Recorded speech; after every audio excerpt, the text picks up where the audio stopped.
Welcome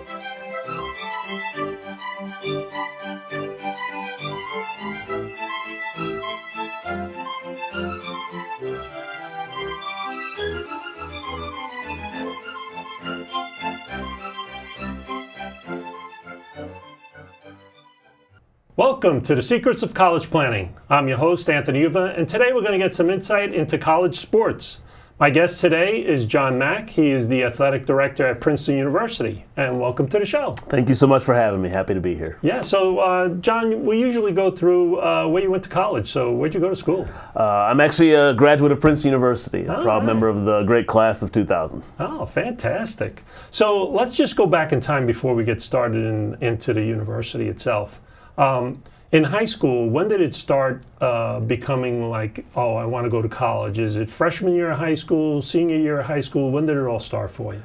You know, going to college was always something that was on my radar. You know, I grew up in Michigan. I was really close, about an hour away from the University of Michigan and Michigan State University. So you have those two big programs kind of casting a shadow over the whole state. So college was always something that was in my plans, and my parents, neither of whom went to college, really impressed upon my sisters and I the importance. So it was something that was always a part of my thinking and planning for after high school. Oh, fantastic. So did Princeton University come to you? How did it all begin in going to Princeton? Yeah, it started with a recruiting call for so many of our student athletes. You know, I was an athlete in high school. I played football and ran track, and had committed to go to the University of Michigan, actually on a track scholarship. Wow. And then I remember clear as day standing in the living room one afternoon and the phone rang, and it was Coach Mike Brady, who was assistant coach at the time here at Princeton. And he just started telling me about the school and telling me he thought I'd be a great fit. And over the course of a few months, we would speak every few weeks. And again, I think I always kind of had it, it was a nice thing, but I still planned on going to the University of Michigan.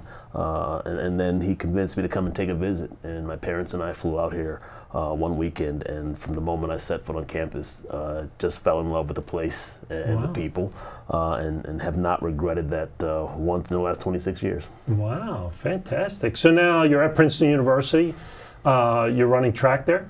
Yes. And so give a little sense of what the university was like when you were there and about the track team. Yeah. Well, I tell people you could have put me on the moon and I probably would have had less culture shock.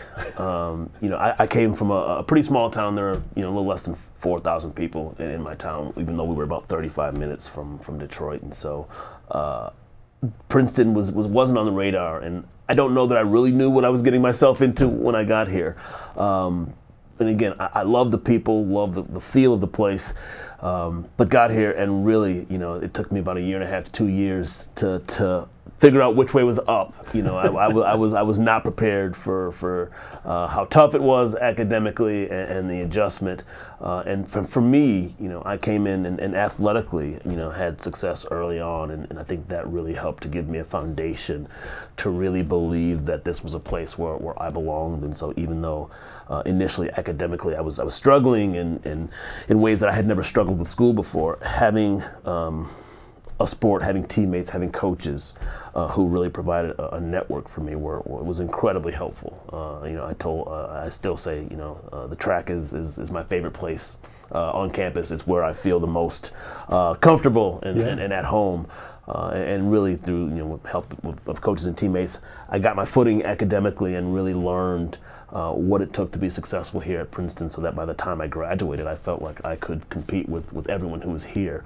But track really played a huge role in that for me, and also socially, you come into this college environment with people from around the world, and you are immediately plugged into a support system. Sure. You have teammates with who you spend 3 or 4 hours with every day, and you get to kind of learn the place and the culture and what classes to take, what professors to avoid, and it makes the transition so much easier for someone like me than it otherwise would have been. And that really was my springboard into ultimately having some success here at Princeton. So what did you think of the track team when you were there? when you were playing, running? It was a huge factor in why I came aside. Was it a good team? Did you Fantastic. go to the NCAA tournament at the end? Or? I didn't qualify. We were close a couple of times, but I mean, we were Ivy League champions. My last 3 years here, we won cross country indoors and outdoors. Wow. All three, and it was just competitively. We had a tremendous group. My head coach, Fred Samara, is still the head coach at Princeton. He's been there about 45 years, and just this past year had the best team we've ever had. And so it was an incredible experience getting to compete at the highest level against teams from across the country. But more than that, being again a part of the Princeton athletics network and family, and getting to know not just my teammates, but student athletes on all the other teams, and having kind of a shared student athlete experience. Even to this day, some of my best friends are student athletes from other teams that I learned, that I met through being an athlete here. So now you graduate from Princeton. How does one go from graduating from Princeton University to actually becoming the athletic director there? It's kind of a funny story. So I was working a track camp the summer after I graduated, and I had started working at General Motors back in Michigan. And during the week I was here working the camp, I ran into Gary Walters, who was then the athletic director, and he asked me what I was doing, and I said I was working at GM, and he said, "Have you ever thought about working in college athletics?" I said, "Yes, I would love to. I'd love to have your job one day." And if you ask Gary, he'll tell you. And he said, "Well, we don't have any jobs available, but if something opens up, I'll give you a call." And 3 months later, he gave me a call and offered me an internship, and so that began my career in college athletics. I worked here at Princeton for about 3.5 years under Gary, and he gave me a chance to learn and experience a wide range of things. And after that 3.5 years, I left and went to Chicago, worked at the Big Ten Conference headquarters for about 2.5 years, and from there I went to Northwestern. Right in Evanston, outside of Chicago, and was there for 5 years. And again, each time getting a chance to broaden my experience and skill set. And throughout that whole time, I still stayed in touch with everyone back here at Princeton, lots of connections. And so, after about 10 or 11 years, I decided to go to law school. And I jokingly say I went to law school because my wife told me to. I would always say that when I graduated, I wanted to go to law school, but I kept getting opportunities to work here, to work at the Big Ten, to work at Northwestern. But I would always say, if I had it to do all over again, I'd go to law school. And my wife said, either go to law school or stop saying you wish you'd gone to law school. And so I made the choice, and I knew that if I wanted to come back into college athletics, I could. I maintained so many of those relationships and friendships.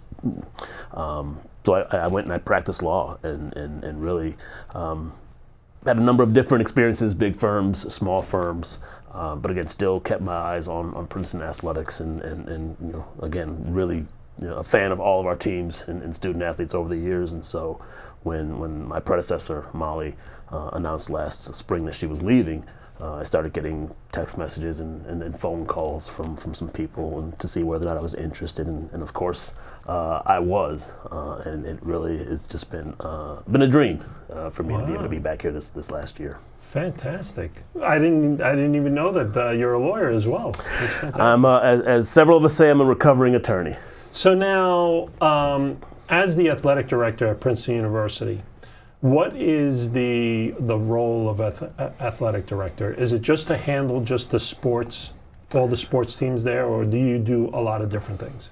So my job, broadly, there's two pieces. One, there's the varsity athletics experience that most people think of, our 38 varsity teams, nearly 1,100 varsity student athletes.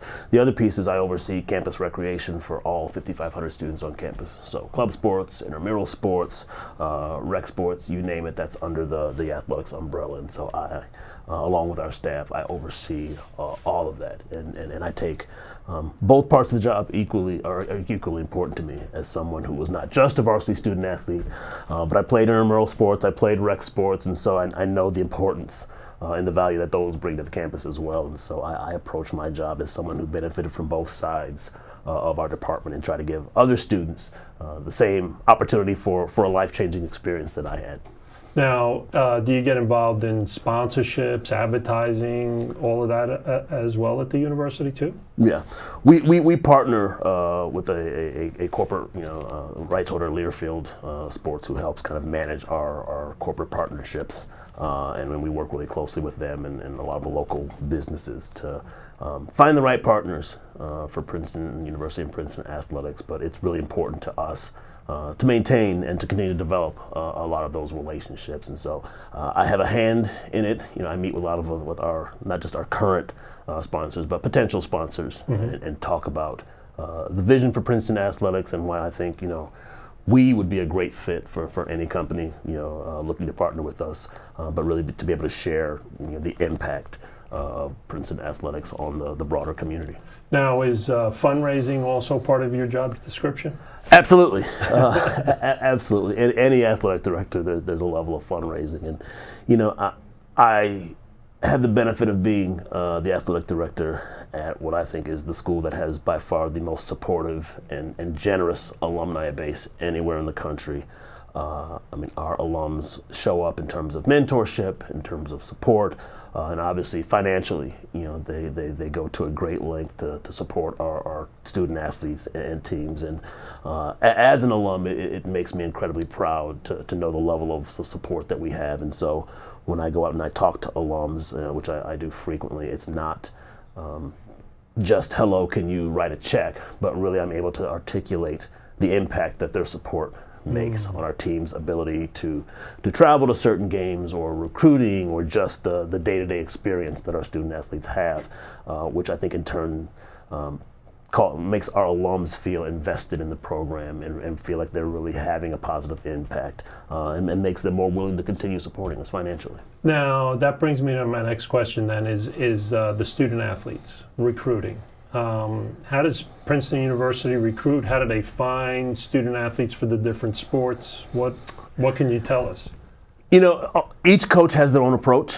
I will say globally, our coaches cast a wide net to find first and foremost the students who academically are viable candidates to be students at Princeton. Our student athletes have the same standards for admission, the same expectations for academic performance once they get here. And so our coaches really have to go to great lengths to find not just great athletes, not just great people, but great students who just happen to be great athletes and great people.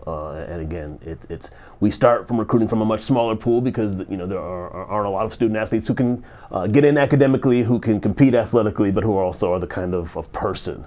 Right. But our coaches really do, they scour the globe. And we have student athletes from all around the world who do a fantastic job representing Princeton University and Princeton athletics. And our coaches, again, spend hours, they travel, they watch film, they take calls from friends and family members. It really is an incredible process.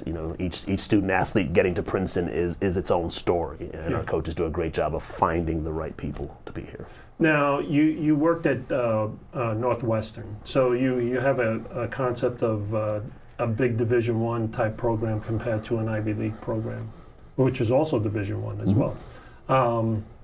Can you give us a difference of what an athlete at a Northwestern looks at compared to an athlete at a Princeton University is looking at? I think it's actually very similar, and it was one of the reasons why I chose to go to Northwestern, is because it had very similar values to Princeton, that academics first and foremost are the priority and not athletics. Again, a number of our sports we recruit against Northwestern for student athletes because we are looking at the same kind of academically minded students who can compete at the highest level. And so I think student athletes considering Princeton and Northwestern are really looking at the same thing. What are the academic credentials and opportunities? What is the alumni network? And then obviously what is the culture and success of the team that I'm being recruited by? And I think for us, I would put our roster of coaches and teams against any institution in the country because I think we have fantastic leaders for every one of our team who do a great job providing a great all-around experience for our student athletes. Now, when a student athlete comes to Princeton University, visiting-wise, so they're a prospective student, what's the experience like? What are they looking at when they come here? Is it just the location, or is it other things that a student is looking at? I think each student is looking at something different because the college choice is so personal, right? For some, it's location weighs heavily. For some, it's the financial aid piece weighs heavily. For some, it's what is the academic major. I think what we try to do and what our coaches try to do is give them a fantastic sense of not just what their 4-year experience on campus will look like in terms of the people that they'll meet and classes they might attend, their professors, but also what the next 40 years of their life will look like. And so we talk a lot about what kinds of things our alums have gone on to do beyond Princeton, but also looking at the success of our programs. We finished 18th in the country this year in the Directors' Cup ranking, which is a ranking of all Division I athletic departments. Yeah.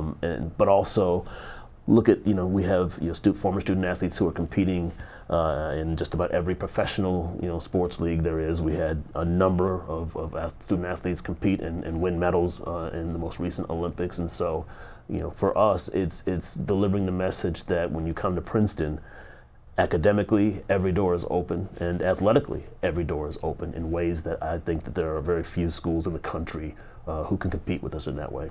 Yeah. So now, when they come here, you said something about financial aid. So a big thing with college, not just Princeton, everywhere, is the money to go to school. Absolutely. So does Princeton do anything where they help in any way to student athletes in any type of way for financial aid to help them go to school? Is it just for the financially needed, or is it someone that's maybe a middle class type person? Princeton does for student athletes the same thing it does for all students.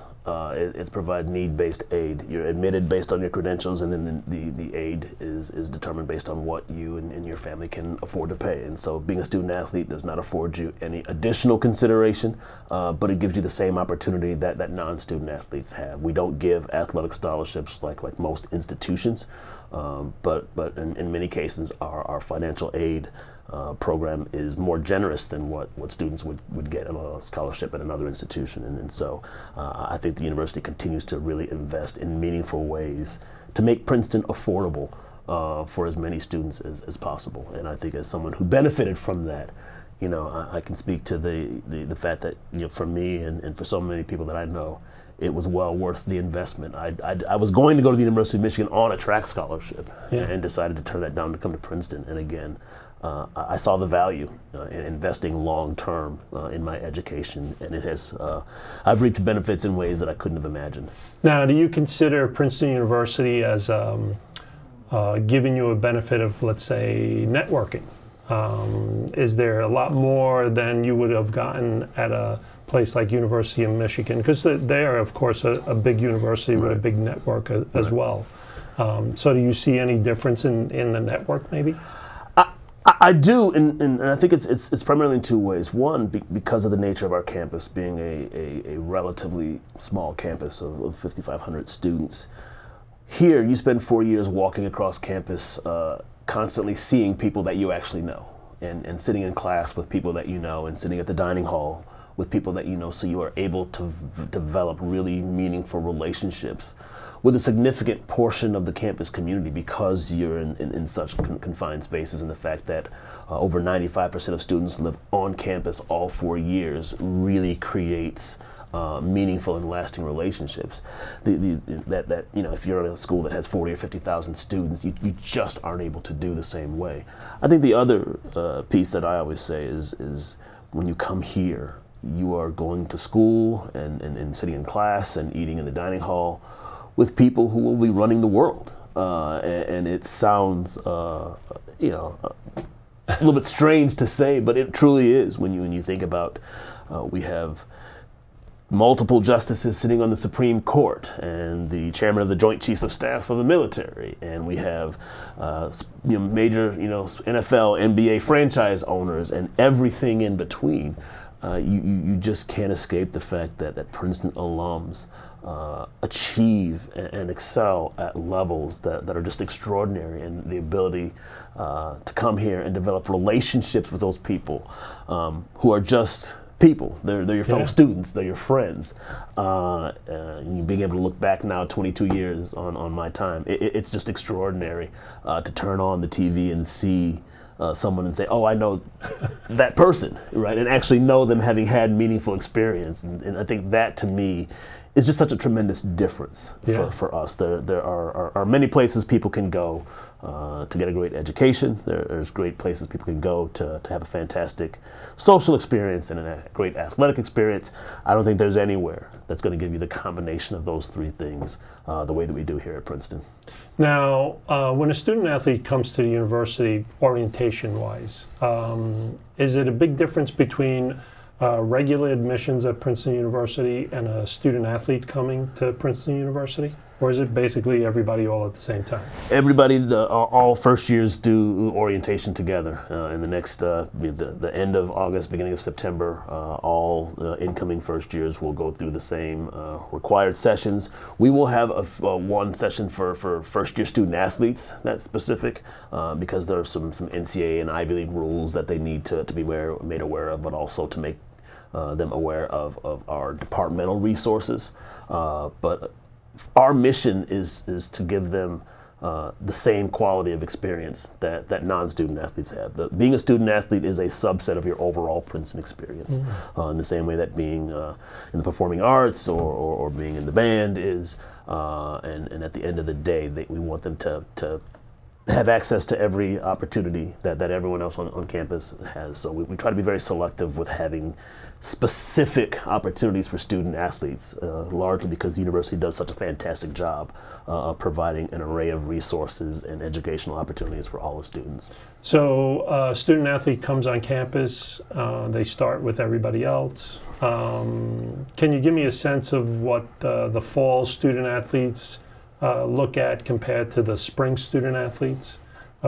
Is it basically the same thing? Because maybe I'm a baseball player and I'm not doing much of anything in the first half other than maybe practice and some games, but my season is more in the spring compared to the guy who's playing football and is starting out as soon as they get to campus. Yeah. Again, I think it's our fall sports they get thrown in the fire a little bit sooner, but I think in many ways it's helpful sometimes because it forces them to have a little bit more structure to their days, have a little bit more discipline from the beginning. Our spring sports do have practices and scrimmages during the fall, which helps them, but to give them structure, not to the extent that our fall sports do with competition. And so for our winter and spring sports, it's a little bit easier, I think, of an on-ramp just because they don't have the competition starting at the beginning.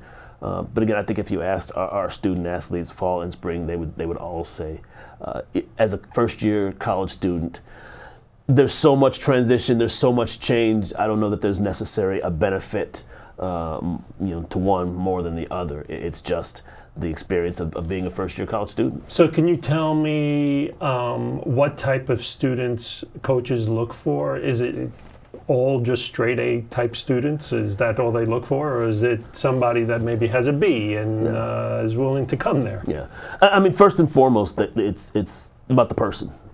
I think many times people think that just being a great athlete and a great student is enough. And for us, it's about, as an institution, and not just our teams, it's who are you as a person. Because that's what makes the culture and the spirit of the team and the place. It's not you absolutely have to have straight A's. Again, it's the same holistic approach to admissions that I think the university uses.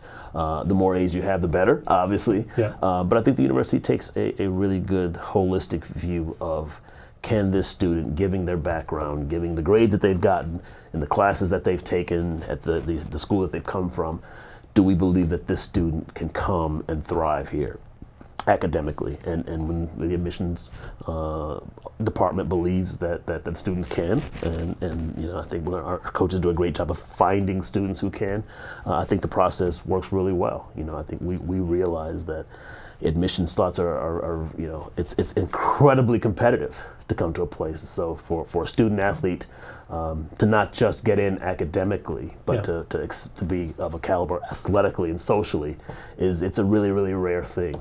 So would you say the character of the person is really looked at when they're in high school? Absolutely. Absolutely. The admissions office and Dean Karen Richardson and her staff do an incredible job. They look at everything. I don't think there's any one factor in the process that outweighs any other. And so being the best person won't outweigh not having great grades, and great grades won't outweigh being not being a good person. It really is a combination of who are you as an individual. Gotcha. Well, we're coming to the end of our show, and usually I ask my guests, what advice do you want to give to the students and the parents that watch this? What advice do you want to give them?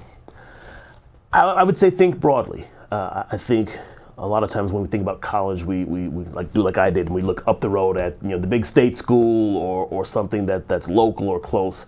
I think the goal of a college experience should be to challenge yourself and to go to a place that at the end of 4 years makes you the best, most well-rounded version of yourself. And many times that's in places that you wouldn't normally have thought about. But when you think broadly about places that you might want to consider for college, I think there are places that have fantastic financial aid packages that can provide an incredible 4-year experience if you just do the work and really research.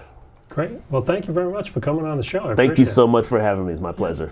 So you've been watching The Secrets of College Planning. I'm your host, Anthony Uva. Until next time.